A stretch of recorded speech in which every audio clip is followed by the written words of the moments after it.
Okay, guys, here's where it gets fun. Because now we get to cover the story of Samar, Princess of Pure Light. A warrior. Princess, warrior, something. Anyways, this is where it's going to get interesting because it is long. It is not going to end anytime soon, and chances are this is one of many parts. I'm going to get as far as I can. You're going to have commentary. And when worse comes to worse, you're probably going to end up getting rants. Lots of rants. Okay, let's go. Samar was a child when she seen injustice everywhere. Even in her family. She was always lonely. In one of the days, the darkness came to her kingdom and has been a no heart and his army of unversed, heartless, and nobodies. Samar saw no heart kill everyone. She cannot stress this. She got angry and screamed loudly until the appearance of two of Keyblade with a frightening power and destroyed all unversed, heartless, and nobodies. Just to get a stop there, I'd like to point out that she managed to scream, summon two Keyblades out of nowhere, and managed to defeat No Heart. Not Xehanort, No Heart. Not Xehanort, his armor, who led a bunch of unversed, nobodies, and heartless. I'm not sure how yet, because technically speaking, if I recall correctly, nobody shouldn't technically be here until much later. That and unversed were kind of Vanitas only, and I don't know where those came from. Also, how does one obtain Keyblades by screaming loudly? I would like this. If this was a key to get Keyblades, I would be screaming everywhere. Anyways, No Heart could not believe what he saw. He backed down to the back laughs. Laugh's evil villain, because he found the strength to help him achieve his goal. Then he disappeared in the darkness. When Samar realized that she has frightening power of darkness and light, she decided to control of this special power with two Keyblade to revenge her family. Also her world that disappeared in the abyss, and the destruction of darkness and restore hope and light. Is anyone else kind of feeling the Bruce Wayne thing going here? Because each time I see this, I'm really tempted to go, they killed my parents, over and over again, just to stress the point. Also, how does one have darkness and light and have an amazing amount of it? Just how? I don't even know if we even have a canon character that can do that. Anyways, after several years of training, Samar was trained on one Keyblade, which is the power of light. Because if you use the Keyblade, the power of darkness, parentheses, abyss, the darkness would control her and she'll become someone else. The dark side of Samar, called Black Witch, parentheses, Camellia. Okay, now we have an identified multi-personality disorder. Just to stress this one, people that have multiple personality disorder tend to have it in different variant ways, and not in the traditional, oh, if you trigger something, all of a sudden I will become an evil bitch. It's more like they're always there. I mean, even then, you have textbook situations which will never be the same as the actual condition itself. Interesting stuff, but point being, multiple personality disorder isn't black and white like this. In fact, this isn't even borderline personality disorder. This is just really, really bad writing. Okay. If the Black Witch appeared, no one can see her face because she wears a mask with a black robe. However, Samar during her training appeared a giant monster. He came from darkness, unnamed Heartless, which I'm going to presume is the Hunter of the Dark. And we will see. Just because I haven't seen... Hunter of the Dark. Who would have thunk it? Samar faced him. Whenever damage comes out again to prepare more, Samar was unable to overcome the monster.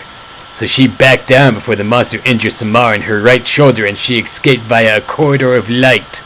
She ran away when she is infected. What?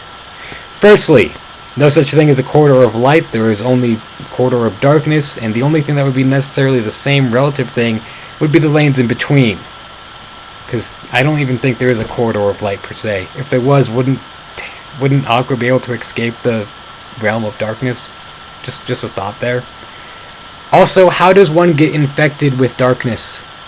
Darkness isn't exactly a sickness. It's technically more of an element per se in this game series. Even then, I wouldn't consider it an element so much as an opposing force. Just how? What is logic? Okay, and to continue. She escaped by her power into a land of departure, where Terra found Samar unconscious and injured. Terra took Samar into the castle to heal the wound. Terra on his way to castle, he considers Samar carefully. In this moment, Terra loves Samar.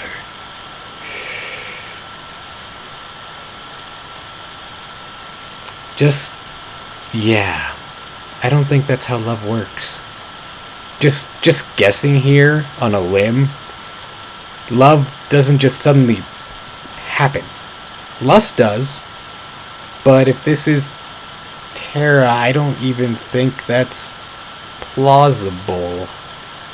Well, not to say that it's not plausible for him to lust so much as I don't think he's going to suddenly be like, I found this girl. Let me lust after her because I have an uncontrollable libido.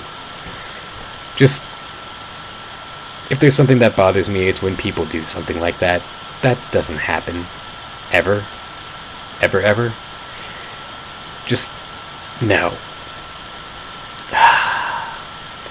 Terra, when he arrived at the castle, he took Samar to his room and bandaged her wound. No one in the castle at the time. Master Ericus, Ven, and Aqua. They arrived. Ven went to search Terra in room. I can't tell if English is difficult or just something that is a second language. Ven saw Terra sitting next to Samar and he asked about Samar. Terra did not answer him. Moments later, Aqua and Master Ericus came to Terra's room. They surprised the presence of Samar. Master Ericus asked Terra where he found her or what happened to her. But Terra did not answer him. Aqua said she hopes that Samar be fine.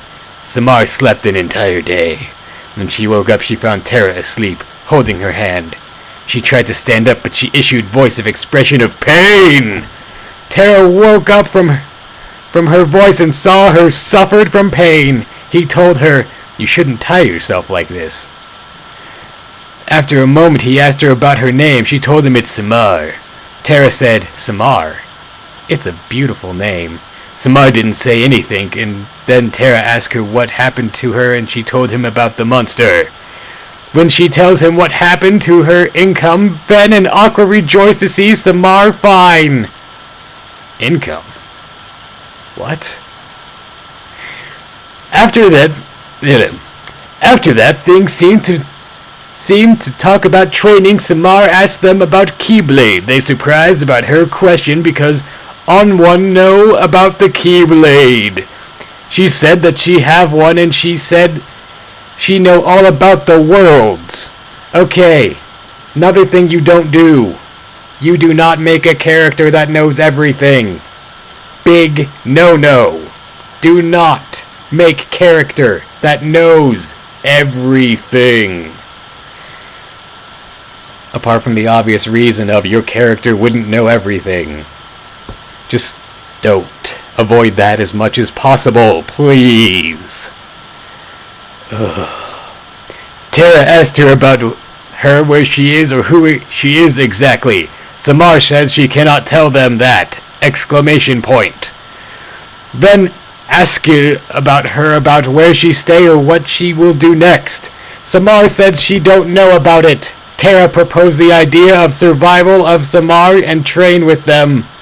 Aqua and Ven happy with ideas. Samar couldn't say no. Her condition does not allow this. Samar stayed with them and trained with them.